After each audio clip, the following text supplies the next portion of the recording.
Olá, tudo bem com você? Está no ar o Redação Novo Tempo. E no programa de hoje a gente discute sobre as eleições norte-americanas. E a candidatura de Hillary Clinton como a primeira mulher na disputa pela presidência dos Estados Unidos. E entra em pauta também o pessimismo do povo brasileiro quanto ao sucesso dos Jogos Olímpicos no Rio de Janeiro. E os riscos envolvendo atentados terroristas no país. Fique com a gente, porque o Redação Novo Tempo está só começando.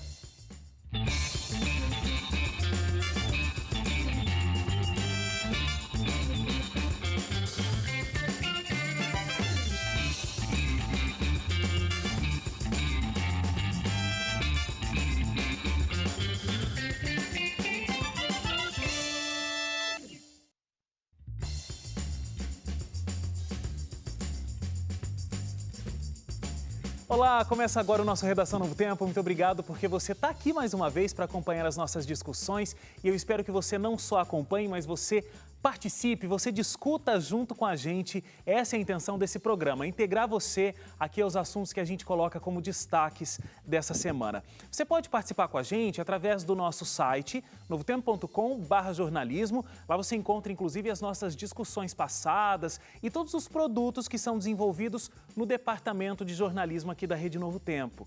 Você também pode seguir a gente no Facebook, comentar as nossas discussões, facebook.com/ntjornalismo. Você encontra a gente também no Twitter e no Instagram com o @ntjornalismo. Então, olha, começando o nosso programa, Hélio Moura, tudo bem com você? Tudo certo, Wagner, é sempre um prazer estar por aqui. André Leite, como é que vai? Olá, Wagner Cantor. E oi pro pessoal aí que acompanha a gente pelo rádio, pela televisão. Eu vou deixar a Suene mandar os abraços dela primeiro, depois eu vou mandar os meus. Vamos tentar não manda os seus abraços. Eu já mando os sim. meus? Não, porque a Suzane sempre Mas fala do aí vai pessoal quebrar. dela de Goiás, de Bom Jardim de Goiás. Hoje eu vou falar do meu pessoal lá de Itapetininga, no interior de São Paulo, que é de onde eu venho. É que tem um primo do meu pai, que é meu primo de segundo grau, que é o Bécamo Jacó, e também tem o William, eu quero mandar um abraço Eu não pros entendi o dois. nome. Bécamo é Bécamo. o nome dele e Jacó é o sobrenome. Então, Bécamo Jacó e o William Jacó também. Um abraço pra vocês aí, o pessoal que acompanha a gente em Itapetininga também um abraço. E um abraço também pro meu tio Beto, que me veio em Sorocaba. Um abraço, tio Beto. Vai ser legal a gente deixar a Suzane por último, porque a gente talvez não a interrompa quando ela for mandar os abraços dela. Talvez.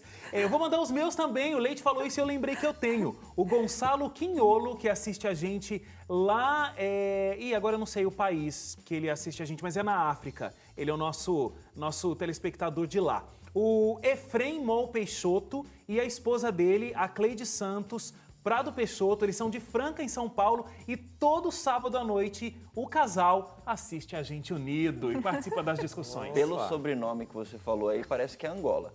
Eu acho que é Angola também, só não quis falar para não errar de repente, mas eu acho que é. Mas o engraçado, o Leite então conhece As sobrenomes, etimologias dos nomes Ele é uma angolanos. as enciclopédia, árvores né? genealógicas dos países. Suzaene, tudo bem com você? Como é que você tá? Quais são os seus abraços de hoje? Estou muito bem e quero aproveitar para falar que eu gostei muito de vocês dois mandando abraço, porque ficou bem, assim, do time Suzaene, né? Não, o de mandar pessoal abraço. agora, depois que você implantou os abraços, o pessoal pede pra gente mandar, Tá vendo? entendeu? Olha só, é importante. Meu abraço hoje, então, vai para Jefferson Brown, de Teófilo Otoni, Minas Gerais. E eu aproveito para mandar um abraço para toda a cidade de Teófilo Otoni, porque eu conheço outras pessoas de lá, então um abraço para toda a cidade.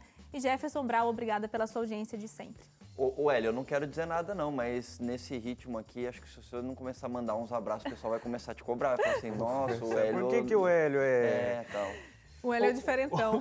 Ou a produção vai começar a cortar todos os abraços, entendeu? Ou vai ter cota, cada um pode mandar um Isso, abraço, exatamente. pra poder dar Ó, tempo da se- gente discutir. Se eu não mandar abraço é porque me cortaram, só quero deixar Só claro quero deixar isso, claro. viu? Vamos lá para os destaques, então, da semana. As notícias que mais impactaram a gente aqui. Vou começar com o Hélio. Fala pra gente, Hélio, o seu destaque essa semana. O meu destaque tem a ver com esta semana e as últimas, porque houve 3 pesquisas recentes de opinião com as pessoas falando a respeito do cenário político. As pesquisas, elas indicam que a maioria não vou dizer os brasileiros, a maioria dos entrevistados querem que haja novas eleições para a presidência da República. Nessa semana foi até... chamou a atenção aí na mídia o fato de o Datafolha ter feito uma pesquisa e o Datafolha é ligado ao jornal Folha de São Paulo e na Folha de São Paulo as informações não foram completas, como a pesquisa indicou. Mas a pesquisa Datafolha mostra que 62% dos entrevistados querem novas eleições para a presidência da República. Não querem nem que a Dilma volte ao poder, nem querem que o Temer continue até 2018. Querem novas eleições. Um outro instituto chamado Ipsos também fez a mesma pesquisa e apontou 52% de pessoas querendo essa volta, né, querendo novas eleições. Um outro instituto, o Instituto Paraná de Pesquisas, realizou também, e esse teve o percentual maior, 67%, dizendo que querem novas eleições. E aí surge, né, um monte de perguntas, surgem perguntas a respeito de como é que se pode fazer uma nova eleição ou não, porque uma das coisas que a própria Dilma inclusive já argumentou algumas vezes, ela deu uma entrevista recente à TV Brasil e disse que se ela voltar ao cargo, ela já vai voltar implementando um pedido de novas eleições. Só que não é assim que acontece, né, para ter novas eleições no Brasil. A gente já tem eleições que são marcadas. A cada 4 anos tem eleição para presidente, deputado, senador e a cada 4 anos também para, como a gente tem neste ano, as eleições municipais. Para que haja novas eleições, é preciso que tanto o presidente quanto o vice-presidente sejam impedidos de atuar. Se isso acontecer na primeira metade do mandato, então o mandato atual começou nos 2 primeiros anos, né? O mandato atual está agora no final da primeira metade, né? Em dezembro acaba a primeira metade. Se ocorresse de a Dilma sofrer impeachment de fato e o Temer também ser impedido, aí o presidente da casa, atualmente o Rodrigo Maia, assumiria e daria 90 dias para fazer novas eleições. Caso Mas contrário, só não tem nessa brecha. situação, né? Só nessa situação. Se os dois ficassem impedidos na segunda metade do mandato, isso é o que está na Constituição. Aí, da mesma forma, o presidente da Câmara assume e aí faz uma eleição indireta, quer dizer, não é o povo votando, só deputados federais e senadores é que votariam em alguém para assumir, como se fosse interinamente, para assumir o restante dos 2 anos. Então, não existe a possibilidade constitucional de novas eleições. Para isso, é preciso que seja discutido no Congresso uma possibilidade de emenda constitucional para abrir essa abertura. Então, apesar de essas pesquisas ficarem fomentando esse tipo de coisa, Qual a razão constitucionalmente delas não... ficarem fomentando, sério, na sua opinião? Saber mesmo Para saber mesmo a opinião das popular. pessoas, mas assim, é uma opinião que não vai se refletir em realidade. Essa pesquisa não foi feita para que a gente tenha essa nova votação. Não tem influência nenhuma. Não tem Foi influência. feito para É só pra saber, é uma consulta popular, a título de curiosidade. Agora, o interessante dessa pesquisa, o resultado dessa pesquisa e a explicação que o Hélio traz é, mais uma vez, reforçar. Quando a gente está indo até as urnas e a gente vai votar em alguém, a gente tem que ter um voto muito consciente. Quando a gente está votando num presidente, a gente também está votando no vice, né? Então, quem votou na Dilma sabe que, se ela saísse, o Temer é quem assumiria. Quando a gente está elegendo um presidente do Congresso, a gente sabe que ele pode ser presidente da República em determinado momento. O presidente do Congresso caso, a gente não elege, né, no caso. Exatamente. Né? Mas quando a gente escolhe um deputado, ele pode pode se acabar tornar presidente. ser o presidente. Então, assim, o que acontece é que a gente tem uma Responsabilidade muito grande. responsabilidade em cadeia para isso. A gente tem que ir para o destaque, queria continuar falando sobre esse, mas enfim. Gente, o Hélio, às vezes eu me pergunto se ele não tem um namoro ali com o direito. Porque você vê como ele vai explicando as coisas? É o Leandro Quadro. Exatamente. É o Leandro Quadro das notícias. Quadros. É Leandro Quadro, o que eu falei? Quadro. Só faltou um Você S. falou um quadro só, são mais de um. É que o Leite é Pascoalete, né? problema Então de- ele não um problema deixa de- passar nenhum errinho. Problema de plural aí. Fala, Leite, seu destaque. O meu destaque é internacional, tem a ver com um atentado recente reivindicado pelo grupo Estado Islâmico no norte da França, aconteceu nessa semana, e ao contrário dos outros, ele foi um atentado que aconteceu num lugar incomum. Foi dentro de uma igreja católica no norte da França, na região da Normandia. 3 terroristas entraram dentro da igreja, só que eles não estavam com bombas, estavam com facas, e fizeram 2 fiéis, se eu não me engano, 2 freiras e um padre de refém. A polícia foi chamada, 2 dos terroristas foram mortos, um só foi preso, só que eles acabaram matando o padre. E o que chama a atenção nesse ataque é o fato de ele ter acontecido realmente dentro de uma igreja, porque até então os ataques do Estado Islâmico dentro da França ou em outros lugares tinham como alvo alguns lugares que de alguma maneira evocavam o que esses grupos terroristas islâmicos consideram como, eu diria assim, lugares de profanação ou lugares onde há um pecado excessivo. Então, é um bar, é uma boate, é um estádio de futebol, como aconteceu em Nice, era uma festa, então estava o pessoal na rua, tudo mais, tal. Então, só que nesse caso foi dentro de uma igreja.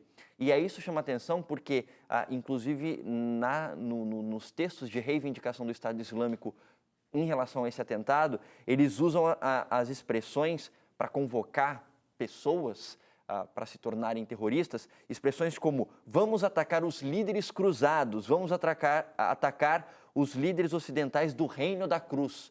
Então, você percebe que se expande as possibilidades de lugares a serem alvo desses ataques terroristas. Tanto é que daí, nessa semana, o presidente francês François Hollande, ele convocou os líderes das principais denominações religiosas dentro da Europa para falar para eles, olha, a gente vai tentar fazer uma coisa para garantir um pouco mais a segurança dos cultos de vocês, uma vez que até mesmo esses cultos, principalmente de cristãos, ou no caso aí até mesmo judeus, podem estar ameaçados como possíveis alvos do Estado Islâmico.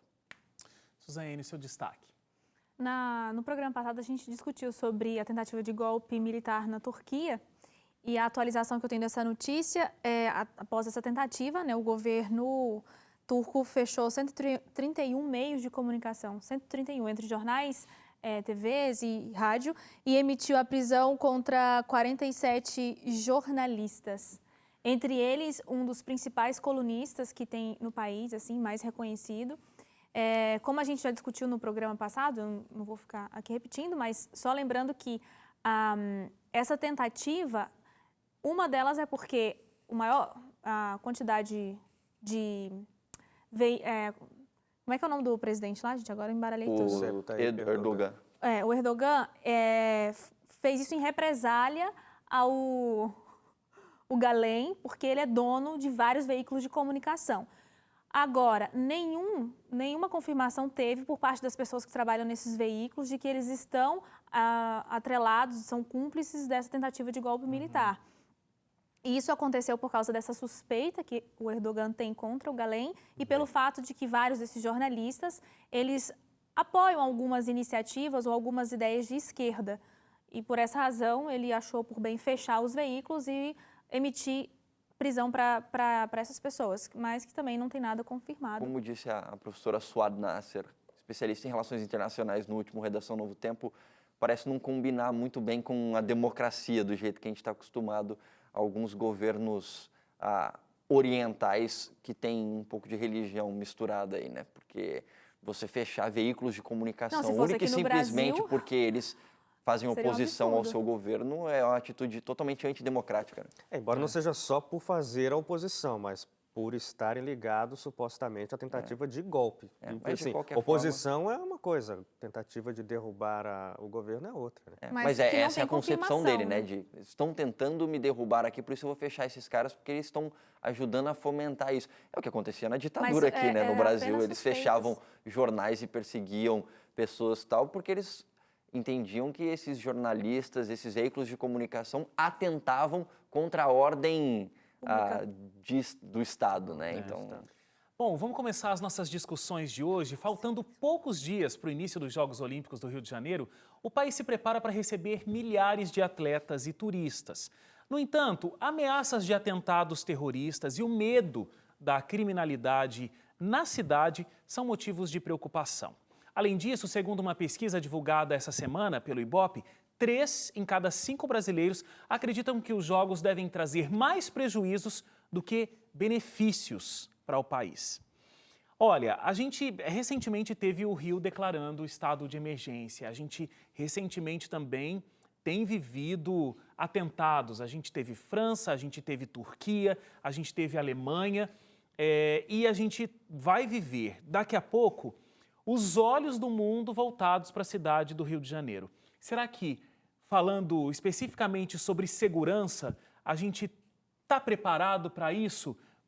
Tanto a nossa segurança, vou chamar, interna, quanto a segurança para o externo que pode acontecer aqui, ou seja, a segurança para os problemas que já acontecem no Rio de Janeiro e os problemas que podem vir advindos dos Jogos Olímpicos e essa presença internacional? É isso que você falou, é importante, né? Porque a gente tem a insegurança que já é rotineira aqui no Brasil e principalmente na cidade do Rio de Janeiro, e as pessoas do mundo inteiro vão ter um contato maior com isso por conta de ter muitos jornalistas aqui, veículos de comunicação. E que para os delinquentes é uma oportunidade também de expandir os seus negócios. Fazer um lucrinho a mais Porque tem aí, mais né? gente ali, né? Exatamente. E, inclusive despreparada com o funcionamento cotidiano ali. E além dessa questão que envolve terrorismo, né? No caso da segurança interna, nos últimos dias a gente já tem visto que está dando um monte de problema já.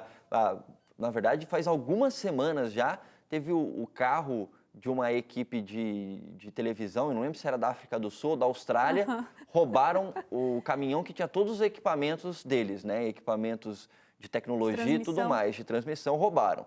Aí essa semana teve alguns membros da delegação da Austrália, que já se envolveram numa outra polêmica semana que teve a ver com estrutura, né? Mas nesse caso específico de segurança, eles foram assaltados, acho que na verdade não era a equipe de delegação, se eu não me engano era um grupo de jornalistas australianos também, e eles foram assaltados por acho que 2 ou 3 travestis lá no Rio de Janeiro também.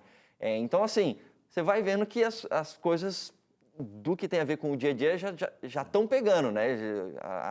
Agora, tem muito mais coisa para acontecer. E olha, ainda mais o Rio ele montou o maior esquema de segurança da história, né? Vou ler aqui os dados, são 85 mil profissionais. Isso é o dobro do efetivo mobilizado nas Olimpíadas de Londres, que aconteceram em 2012. Para o ministro da Justiça, o Alexandre de Moraes, ele diz a seguinte frase: a criminalidade carioca preocupa mais do que o terrorismo. Essa é uma situação real?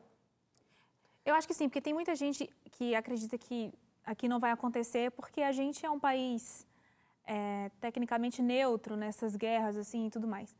Agora, eu estava lendo e uma preocupação que eu acho que é bastante efetiva é essa encrenca que tem, por exemplo, entre polícia militar, polícia civil e algumas outras entidades que acabam não se dando porque uma tem poder até a certo ponto e a outra tem poder um pouco mais, mas tipo aquela briga tipo, entre enfermeiro e médico, sabe? Essas coisas assim, de quem tem poder acima de quem, vai até onde, faz o quê. Nesse caso que juntou todo mundo para uma segurança urgente, né? Não tem nem por que explicar, porque o mundo vai parar ali no Rio de Janeiro, é um problema, porque se naturalmente a gente não consegue ter essa integração entre essas entidades que trabalham com segurança, no momento assim, pode ser que também não aconteça, né? Pode ser que aconteça pela situação, mas também pode ter problemas nesse sentido.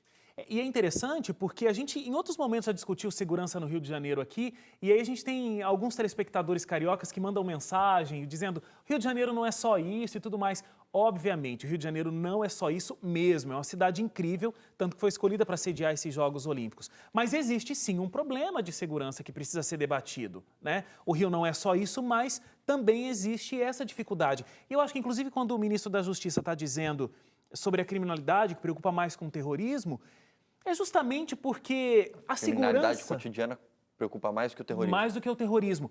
Porque a segurança num estádio onde vão estar acontecendo esses jogos vai ser uma segurança muito forte, né? Mas, ao mesmo tempo, a cidade vai estar cheia de turistas de vários países, pessoas que nem falam o português. Gente em todos os lugares querendo conhecer, inclusive, pontos turísticos do Rio de Janeiro. Aí na praia acontece um arrastão. O cara tá lá, o GPS manda ele para dentro de uma favela, que a gente já viu agora, pode acontecer. Então, realmente, né? Essa semana houve também no Rio de Janeiro, não vou me lembrar agora a região da cidade, mas um arrastão contra motoristas. Não sei se vocês viram. Então, as pessoas estavam ali paradas no semáforo e passaram os bandidos, fazendo ali o que já é comum também de acontecer. Não é uma exclusividade do Rio de Janeiro, é verdade, mas esse tipo de coisa ocorre com mais frequência lá. E quando o Alexandre de Moraes diz isso, que o terrorismo não preocupa tanto quanto a violência cotidiana, é justamente isso que o Leite comentou ali, porque os órgãos de segurança, a Força Nacional, são só da Força Nacional, que inclui Exército, Aeronáutica, Marinha, são mais de 20 homens, além do efetivo da Polícia Federal, da Polícia Civil, da Polícia Militar, tem agentes de segurança 20 mil, você fala? privadas também, só da Força Nacional são mais de 20 mil. Se não me engano, são 24 ou 26 mil homens da Força Nacional, fora as forças estaduais de Polícia Civil, Militar e Polícia Federal. Mas esse efetivo todo está também amparado pela inteligência brasileira, a ABIN, para cuidar da questão de terrorismo. Tem também, a ABIN tem o apoio de forças de inteligência de outros países, que também estão atuando ali, já montaram um QG para poder colaborar com o Brasil com as informações referentes ao terrorismo. Agora, os olhos não podem ficar voltados só para a expectativa da possibilidade de um atentado terrorista, mas os turistas vão estar por ali à mercê da criminalidade que ocorre constantemente. Inclusive nos lugares onde vão haver os eventos, no Rio de Janeiro, são lugares que estão muito próximos aos pontos turísticos, né? Como aquela Lagoa Rodrigo de Freitas, onde o médico foi assassinado a facadas por conta da bicicleta que foi roubada, é onde já há tiroteios também com alguma frequência, os lugares ali no Rio de Janeiro, que são a rota de passagem para esses locais todos, frequentemente são alvo de fogo cruzado, ou entre facções rivais, ou entre polícia e criminosos. Então, esse tipo de coisa toda, claro que assusta. Sim. E assim, o turista que vem de fora, ele não tem a noção ampla que nós brasileiros temos a respeito disso. Então, o trabalho para a força de segurança, para a segurança para esses casos, tem que ser ainda mais redobrado, porque você tem que meio que cuidar dessa pessoa que não sabe direito onde é que ela está pisando. E o governo estima 1 milhão de turistas aqui, né, nesse período. 1 milhão de turistas. Você para para pensar, né? É bastante gente mesmo no meio dessa situação toda. Provavelmente, se eu fosse um turista de um outro país, eu não viria para cá nesse momento. Eu não me sentiria seguro, entendeu? Porque mesmo como brasileiro, também você não iria para o Rio? Eu vou. Já fui várias vezes para o Rio de Janeiro. Não, agora, nesse momento. Nesse momento? Provavelmente não, porque o trânsito vai estar mais caótico do que o normal no Rio de Janeiro. Mas eu fico pensando, né? Porque a pessoa que vem para um momento desse dos Jogos Olímpicos, vai para o Rio de Janeiro, a pessoa quer se divertir. Aí você vai para lá, para você ficar se estressando com a sua segurança, com o trânsito, com medo de até do Zika vírus, o pessoal está com um medo muito grande, quem está de fora. Esse é um conjunto de coisas, né? Tem Zika vírus, a gente está passando por um problema de impeachment, a gente vive uma crise econômica muito forte, se bem que isso pode até ser bom por outro lado. Todo o processo de criminalidade no Rio de Janeiro recentemente decretou estado de calamidade pública. Então, a imprensa internacional está olhando para a gente com um olhar muito temeroso também. Mas não é só a imprensa internacional. A gente tem, inclusive, como eu citei aqui na abertura do bloco, essa pesquisa que diz que 60% dos brasileiros dizem que a gente vai ter mais prejuízos com as Olimpíadas acontecendo no Rio de Janeiro do que um legado que vai ficar após o processo. E engraçado que na Copa do Mundo os números eram invertidos, né?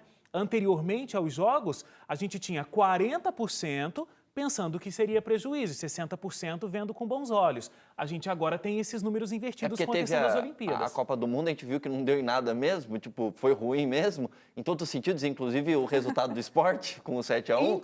Inclusive com o resultado do 7-1, e aí o pessoal está mais pessimista, obviamente. A pesquisa também mostra que para as Olimpíadas as pessoas esperam, mais de 60% esperam o sucesso das Olimpíadas, no sentido assim, de que a organização funcione, muito mais do que esperam bons resultados dos atletas brasileiros, o que também é oposto à Copa do Mundo. Na Copa do Mundo, assim, a pesquisa foi feita também há poucas semanas do evento, as pessoas queriam mais que o Brasil se desse bem na Copa e que saísse com o troféu do que com a organização. Mas aí você viu que nem a organização, mas é porque nem é futebol, né? Então aí o país do futebol quer ver o país indo bem. Agora, a seleção indo bem. Agora, quem está interessado no nadador, no salto com varas? Quem está interessado nesse tipo de esporte, né? Infelizmente, aqui no Brasil, isso é muito pouco valorizado. Não, eu ia dizer o seguinte, que eu tive uma definição bastante legal, eu estava em casa estudando a pauta e aí eu questionei alto, assim, meu marido estava por perto, eu falei, gente, mas com todos esses problemas, por que o Brasil, então, resolveu aceitar esse desafio de fazer as Olimpíadas aqui, porque parece que vai ter realmente mais prejuízo do que benefício e tudo mais. Aí ele falou uma coisa engraçada que foi assim, ó, o problema do Brasil é que faz as coisas em cima das coxas, no último tempo, e tem muito, muito, muito roubo, mais do que talvez em outros lugares. E é verdade, porque há quanto tempo já se sabe que tem que fazer um cronograma que... Tudo bem, vamos falar que em outros lugares também teve problemas e que as coisas foram ajeitadas na última hora e tudo mais. Mas o Brasil É basicamente isso. Aconteceu na Copa, tá acontecendo agora de novo. Parece que é tudo feito assim de última hora e aí todo mundo quer ganhar um dinheiro extra com corrupção e deixa pro último tempo mesmo. E acaba que o que fica, como o Leite falou aqui do resultado que a gente teve na Copa do Mundo, a gente não viu um resultado alarmante, a gente tem agora toda uma estrutura montada para o futebol. Não foi isso. E a mesma coisa a gente vai ver com os esportes olímpicos, né? Não vai ficar uma estrutura enorme. Agora, vamos ver qual será o resultado se o Brasil, de repente, for muito bem nos esportes. Será que a gente não vai esquecer de todos os problemas que aconteceram alegre, né? Vai ficar feliz pelas medalhas que o Brasil, os nossos atletas conquistarem? Põe circo sempre, né, Wagner? A gente é meio assim mesmo, não tem o que fazer.